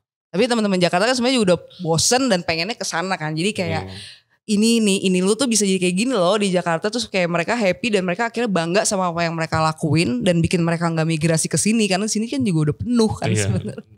Penuhan dan jadi lanjut gitu untuk melestarikan budaya mereka. Makanya gue jadi kayak jadi warung bisa jadi kayak channel, siapa yang bisa geser uangnya buat jajan di situ itu sebenarnya bisa gotong royong untuk bikin temen yang di desa tetap ada di desa juga. Iya, gitu. Wow, so cool. Iya, tapi pasti lu nggak planning kan waktu bikin jualan nasi peda tuh. Even gue, ya lu tahu kan tadi cerita di awal. That's the beauty of F&B gitu kan. Terus ya gue sih selalu believe in energy gitu, karena lu ada energi itu energi positif nih dari awalnya mungkin dari beras karena research lu, tapi ya datang orang-orang yang punya similar, tiba-tiba kenalan aja orang-orang yang punya similar itu goals gitu seenggaknya lah ya. Amin sih, dan itu gua rasain semenjak ini nih 2020. Beras Baik Movement itu kayak attract banyak orang yang satu frekuensi gitu ya, satu energi. Itu dia. Terus akhirnya ya warung jadi kayak tempat. Jadi kalau gue bikin acara pasti siapa ketemu siapa, terus mereka bikin kolaborasi lagi. Mereka bikin bisnis lagi, mereka ngapain lagi gitu kan. Kayak ternyata bisa juga nih gotong royong buat bikin sesuatu yang, karena kan kita tahu kalau ngirim barang lokal ke Jakarta mahal kan. Kalau itu gak mainstream gak akan tercipta kan itu pasar jadinya. Iya betul. Jadi kita kayak harus memaksakan diri untuk memainstreamkan itu supaya itu gak punah. Iya. PR sih. Tapi karena banyak yang punah. Tapi siapa lagi? Karena sekarang kita nih. Tapi kalau menurut kamu, apakah teman-teman di Jakarta juga udah pada bosan sama apa yang ada di sini sebenarnya? Dan mereka nggak tahu kalau sebenarnya banyak yang keren yang di desa-desa. Yang apa? Yang masak? Yang makan? Yang makan? Iya. Yang makan mah nggak even tahu. Which is kalau mereka nggak tahu atau nggak familiar dan nggak ada edukasi, which edukasi customer tuh mahal. Exactly. Iya kan? Itu nggak dicobain dan nggak makan. Itu susahnya sih. Case and point. Contoh. Di restoran gua dulu, gua tuh waktu itu pernah dibikinin sama orang dapur kepercayaannya Om Willy Mongso. Namanya Pak Herman, sekarang udah punya restoran, dia udah di US, megang restoran Indo. Shout out tuh Pak Herman. Dia bikinin makanan bronkos dari Jawa Tengah kalau nggak salah. Basically itu mirip rawon, tapi kacang koro. Sama kacang koro tuh kayak black eyed peas kalau di makanan western itu, sama tahu ya kan, terus sama dia bikin ada kulit melinjonya somehow gitu, buat garnish atau apalah. Terus gue bikin yang kayak begitu di restoran gue, gak ada yang makan. Bulan pertama laku 2 porsi padahal restoran gue lagi rame-ramenya. Terus habis itu partner-partner gue Rey nggak laku Rey, bronkos lu Rey gitu, karena orang nggak ada yang tahu. Terus terima report dari server, oh iya banyak nanya. Terus kayak akhirnya kalau yang pesen itu aja gue bilangnya rawon tapi ada kacangnya gitu doang. Ya. Oke. Gue punya eksperimen di bulan kedua. Gue padahal itu dagingnya gue kan restoran gue bukan restoran tradisional. Jadi dagingnya tuh pakai Wagyu short ribs. Oke. Ya maksudnya empuk, fatty-nya dapet gitu kan. Gue eksperimen, ganti jadi Wagyu beef rawon. Namanya keren dulu pokoknya ya. Iya, which is goalnya yang orang Jakarta familiar. Yes. Gitu, gue tahu orang Jakarta kalau ada Wagyu tuh langsung wah gitu. Terus harganya murah karena gue pakai short ribs. Ya. Dan juga rawon udah tahu. Yes. Bulan kedua jadi best selling item. Gue gak ganti resep, gue gak ganti garnish, gue gak ganti apa-apa. Ya. Itu pengalaman gue. Jadi kayak orang misalnya kan dari dulu gue dibilangin kan, lu masak jangan aneh-aneh yang orang tahu-tahu aja. Nah itu sebenarnya yang itu challenges-nya gimana bikin makanannya dulu mainstream, baru ada baru ada demand buat bahannya toh. Yes. Kalau makanannya ada demand bahannya, ya itu dia. Kalau yang dari rumahan kayak kalau urusan kesehatan gitu segala macam itu udah dapat banget karena kan itu ada datanya tadi gulanya rendah gitu yang. Tapi sebelum itu diorder di restoran-restoran sulit bikin itu mainstream kan. Iya, kadang kalau sekarang at least udah ada yang mulai. Kayak gue dulu trying untuk mulai itu gitu. Tapi gue kenal sama lu, gue kenal kayak kalau di drinks ada palapa.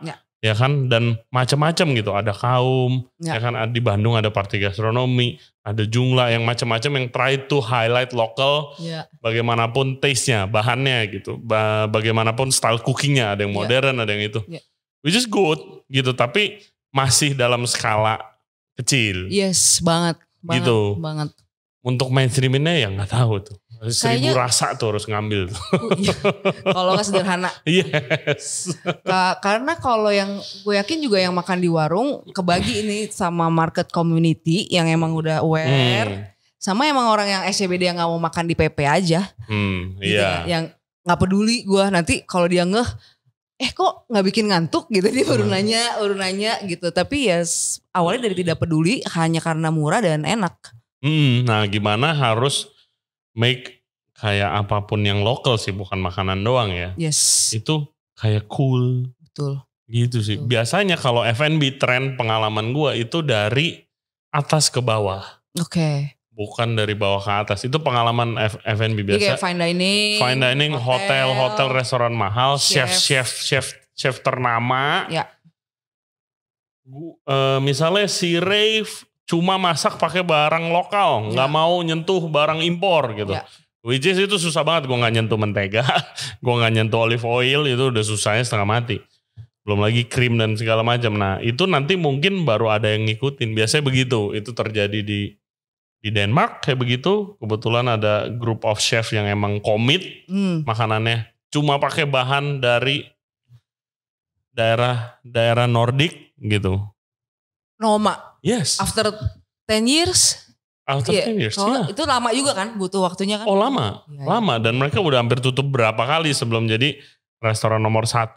Akhirnya dia terkenal terus semuanya ngikutin. Sampai di US segala macam, malahan mereka ekspor sekarang gitu kan. Karena udah populer di negaranya sendiri. Nah itu challenge-nya kalau menurut gue. Thailand udah ngelakuin itu lumayan sih. Di atasnya tuh udah banyak banget restoran-restoran yang award winning. Yes, Thailand ya. Iya, emang restoran Thailand dengan macam-macam style gitu loh. Nah, kitanya belum ada sayangnya. Padahal kaya ya.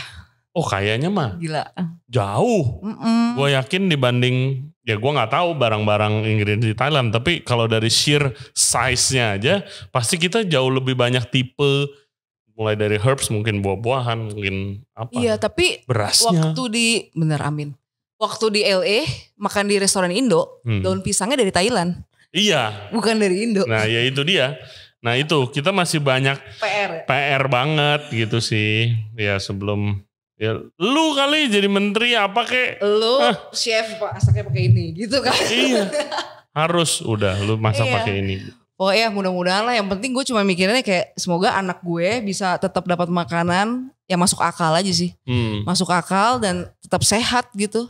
Takut harga makanan udah mahal, gak sehat juga gitu kan. Ya sakit doang. Hopefully nanti anak lu udah gede, terus makan nih di restoran nasinya nasi biasa nih, bukan beras baik. Gak enak. Terus banyak anak-anak temen lu yang begitu juga, mungkin baru kayak, oh restoran, wah maunya pakai beras baik nih customer gitu kali. Atau kalau enggak beras baik udah jadi kayak beras aja, tapi everywhere ya sudah jadi beras baik gitu. That's the goal kan. Iya kan? That's the goal. Ketika beras udah gak ada beras baik, tapi semua beras udah implementasinya udah seperti ini, caranya kayak balik ke local wisdom. Kalau dari segi customer di event-event lu itu gimana Nan?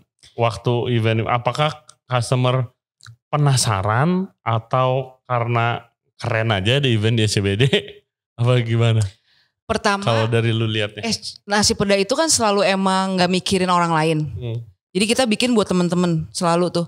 Jadi waktu ada event yang datang juga temen-temen pertama tuh awal-awal. Terus kayak mungkin ke 5, ke 6 ada kayak orang yang udah mulai gue gak kenal. Itu happy banget tuh gitu. Wah tuh. Gila sih. Iya. Bulan ini yang datang udah beda lagi mukanya gitu. Bulan depannya beda lagi. Bulan depannya beda. Nah karena kita selalu gotong royong sama yang lain. Kayak misalnya Tuban kita ngajak Karuku. Karena Karuku bikin legend dari Tuban. Terus kalau waktu Padang kita ajak Mas Alvin Kapau. Terus waktu Sunda kita ngajak Pargas gitu. Jadi terus-terusan mereka juga pasti ngedatengin teman-teman kan. Nah gue ngelihatnya sih testimoni dari mereka kebanyakan ternyata ada ya experience baru yang gak usah ribet, tapi ini sebenarnya hal sederhana yang kita gak tahu gitu. Jadi kayak testimoninya mereka tuh mereka lebih ke oh ternyata ada ya gitu. Kayak sate Biro Maru waktu itu lumayan top juga pas gue jual. Jadi Biro Maru itu adalah bumbu barbeque-nya Sigi. Ada ayam Biro Maru namanya. Mereka masaknya pakai ayam kampung, dicelupin di bumbu Biro Marunya gitu. Bahkan bumbu Biro Marunya tuh udah dijual per pack gitu sama mereka bumbunya. Terus kita jual di warung tapi bukan ayam utuh tapi jadi sate. Jadi sate Biro Maru dimakannya pakai nasi jagung karena Sigi nasinya nasi jagung. Terus kita masaknya tadinya mau daun pakis tapi karena susah jadinya kangkung. Terus pakai sambal gitu dan mereka tuh jadi kayak ini tapi kan gak dijual setiap hari ya, cuma sehari rasa kan. Akhirnya ya mereka jadi kayak menantikan the nextnya ada apa lagi nih yang datang gitu. Dan perasaannya mereka jadi tahu oh ternyata makanan kita bukan cuma sate ayam yang ada di Madura gitu, tapi ada bentuk-bentuk lain gitu. Iya, kayak banyak waktu banget Mas Kapau masak gulai putih, gue gak pernah makan. Iya. Kok ada gitu, gue juga gak tahu kan. Oh ternyata enak banget. Terus habis itu jadi kita jadiin menu rotate gitu segala macam. Ya intinya teman-teman yang datang ke SCBD itu yang tadinya cuma komunitas jadi stranger sampai ada yang datang dari Bogor, dari Bekasi gitu, weekend gitu. Gue seneng walaupun warung gue sekarang weekend masih sepi ya karena orang kantornya gak ada. Tapi yang datang di weekend tuh udah dari jauh-jauh. Itu tuh kayak menurut gue apresiasi capek. Iya, betul. Jadi kayak oh ternyata mereka kesini mau nyobain makanannya of course, tapi kayak mau ngerasain experience dari apa yang udah kita bawain juga gitu sih. Jadi lumayan optimis supaya pengennya banyak yang lebih bisa diajak collab lagi. Termasuk lu masak di warung. Oh man, I would love to. Gua sehari rasa Korea gitu. Chinese Indonesian. Barang-barang dari PIK. Bikin masakan Bangka. Istri gue yang harus masak. Istri gue orang Bangka. Iya, ayo dong. Wah, listen, you're amazing. Thank you. Kita doain semuanya supaya Beras Baik Movement nih a huge sukses nih di tahun ini. Amin. Gila. Guys, listen nih pokoknya cobain ini Soila Rice ya kan. Terus habis itu ada nih beras baiknya nasi peda pelangi. Selain di nasi peda bisa beli di mana? Di Tokopedia namanya Kios Leres. Kios Leres. Oke, kalian cek ke sana, beli, tes sendiri, percaya sama gua, lu nggak bakal lemes. Kalau dari gua itu, kalau ada efek sehatnya, lebih sehatnya yaitu kalian masing-masing lah, ya kan nilai sendiri. Tapi kalau dari gua nggak ngantuk aja habis makan. gitu. Jadi di rumah lu nggak, ya gue sebel ngantuknya itu, gue paling nggak produktif tahan. ya. Iya, makanya sampai kayak kalau ada yang bilang dulu ke gue, kalau lu nggak mau ngantuk, jangan makan nasi panas, lu makannya nasi yang lebih adem gitu segala macem. Gue jarang banget makan nasi panas. Yes, bener. Iya. Didiemin dulu. Iya, didiemin dulu. Ada lagi temen gue yang masak nasinya dikasih minyak kelapa dulu. Untuk? Katanya sih bisa nge-reduce glukosnya. Oke, sampai gitu. Gak usah ribet-ribet seperti itu. Cobain dulu nih. Cobain dulu. Gua akan kasih ke nenek gua yang diabetes. Nanti kabarin nenek lo. Yes, testimoninya gimana. pasti. Mudah-mudahan sehat. Guys, oke. Dan main-main ya ke Nasi Peda Pelangi. Thank you very much for watching and listening our show today.